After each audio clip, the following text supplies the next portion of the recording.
Baik, assalamualaikum warahmatullahi wabarakatuh. Perkenalkan, nama saya Ferdianto. Di sini saya akan mempresentasikan tentang materi perencanaan pasar jasa, integrasi STP dalam perspektif kualitas layanan.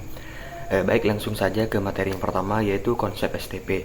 Yang dimana STP di sini itu segmentasi, targeting, dan juga positioning. Nah, segmentasi sendiri yaitu membagi pasar. Jadi, maksudnya yaitu membagi pasar secara kelompok-kelompok kecil, entah itu dari demografi, geografis, ataupun perilaku, ataupun semacamnya seperti itu. Nah, terus yang kedua itu ketika kita sudah membagi pasar, yang langkah kedua itu targeting. Jadi memilih pasar yang dituju. Jadi posisi ini kita itu menilai segmentasi yang potensial seperti itu, sehingga produk yang kita jual itu laku keras ataupun secara optimal seperti itu. Nah, terus yang ketiga itu positioning, yaitu membangun citra merek. Nah, membangun citra merek ini sangat penting agar merek kita itu dikenal di benak masyarakat seperti itu. Oke, lanjut ke materi yang selanjutnya, yaitu kualitas layanan. Nah, kualitas layanan merupakan ukuran ataupun kemampuan suatu layanan dalam memenuhi harapan pelanggan. Nah, pada dasarnya kualitas layanan itu dilihat dari perbandingan antara harapan pelanggan dengan kenyataan yang mereka rasakan setelah menggunakan layanan tersebut. Nah, jadi intinya layanan itu akan dapat dilihat ketika mereka itu sesuai dengan harapan mereka seperti itu.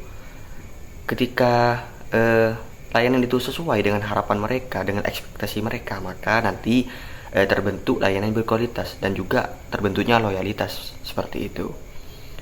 Terus materi selanjutnya yaitu self qual rater, yaitu terdiri dari reliability, keandalan, assurance, tangible, empathy, responsiveness. Nah, jadi reliability, keandalan. Jadi bagaimana perusahaan itu andal dalam melakukan keputusan seperti itu, ataupun yang membuat keputusan. Nah, terus yang kedua itu assurance, kepercayaan. Nah, ini kepercayaan pelanggan terhadap perusahaan seperti itu. Terus tangible, bukti fisik, empati, perhatian, dan juga responsiveness, cepat tanggap. Nah, maksud dari cepat tanggap di sini ketika pelanggan itu mendapat keluhan seperti itu, maka respon kita sebagai perusahaan ataupun jasa layanan kita itu harus merespon dengan cepat dan juga tanggap seperti itu. Oke, lanjut yang terus materi yang selanjutnya yaitu model kesenjangan layanan. Nah, di sini ada 5 gap. Yang pertama yaitu ada gap pengetahuan, yaitu tidak paham pelanggan. Nah, yang artinya manajemen itu tidak memahami apa yang dibutuhkan pelanggan seperti itu. Jadi kenapa? Karena pihak manajemen itu kurang riset terhadap pasar seperti itu, sehingga terjadi ketidaktahuan apa yang dibutuhkan oleh pelanggan seperti itu. Terus yang kedua yaitu gap standar, yaitu standar yang tidak tepat. Nah, ini artinya manajemen itu sudah menetapkan standar seperti itu, tetapi ketika mereka itu menetapkan standar mereka, justru pelanggan itu yang tidak tepat dengan standar mereka seperti itu, atau bisa dikatakan juga salah pasar seperti itu. Nah, terus yang ketiga itu gap kinerja, yaitu pelaksanaan tidak sesuai. Nah, yang artinya ketika pihak manajemen itu sudah menyusun rencana untuk pemasaran ataupun semacamnya kinerja di lapangan ternyata itu tidak sesuai dengan harapan pelanggan seperti itu. Nah, terus yang ketiga yang keempat itu gap komunikasi, yaitu janji berlebihan. Nah, artinya perusahaan itu berjanji gitu di dalam iklan itu janji berlebihan. Jadi ketika janji tersebut berlebihan, maka di ekspektasi pelanggan itu kan mesti banyak. Nah, ketika ekspektasi itu banyak, ketika tidak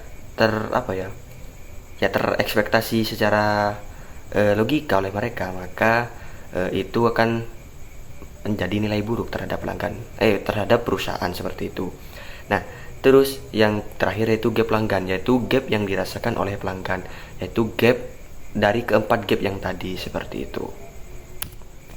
Terus yang selanjutnya yaitu segmentasi dan juga targeting. Nah, Nah, tadi kan saya sudah jelaskan, yaitu segmentasi itu terdiri dari geografis, demografis, psikografis, dan juga perilaku.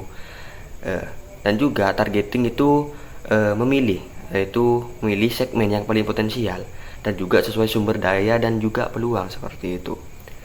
Nah, terus yang ketiga, yang selanjutnya yaitu positioning, yaitu menanamkan citra keunggulan di benak pelanggan. Nah, yang artinya ketika positioning ini sudah ditanamkan di benak pelanggan, maka mereka akan selalu mengingat bahwa perusahaan ini begini, seperti itu. Jadi ketika mereka itu mencari ini, di benak mereka itu akan langsung muncul merek HP lah, semisal Oppo lah gitu. Itu termasuk dalam citra merek seperti itu. Lanjut, yaitu ada jenis-jenis positioning, yang dimana di sini ada 3, yaitu fungsional, yaitu menekankan layanan, bagaimana layanan itu memberikan manfaat yang superior seperti itu. Nah, terus yang ketiga itu simbolik. Nah, artinya itu pelanggan itu menginginkan sebuah identitas, entah itu rasa memiliki ataupun semacamnya seperti itu.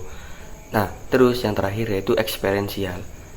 Nah, lanjut ke materi yang selanjutnya, yaitu integrasi strategis, yaitu menawarkan STP dengan kualitas layanan.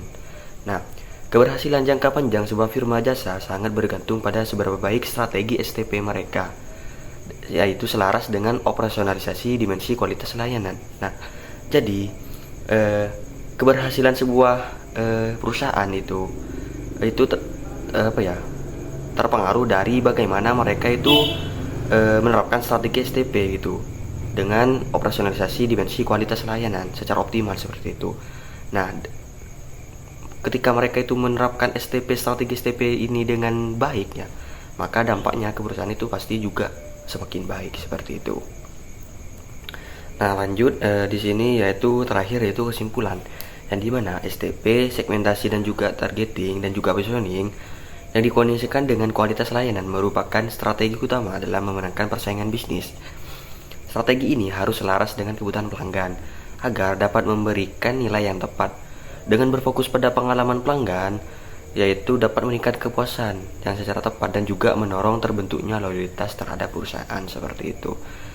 Nah, mungkin hanya itu saja yang dapat saya sampaikan. Kurang lebihnya mohon maaf. Wassalamualaikum warahmatullahi wabarakatuh.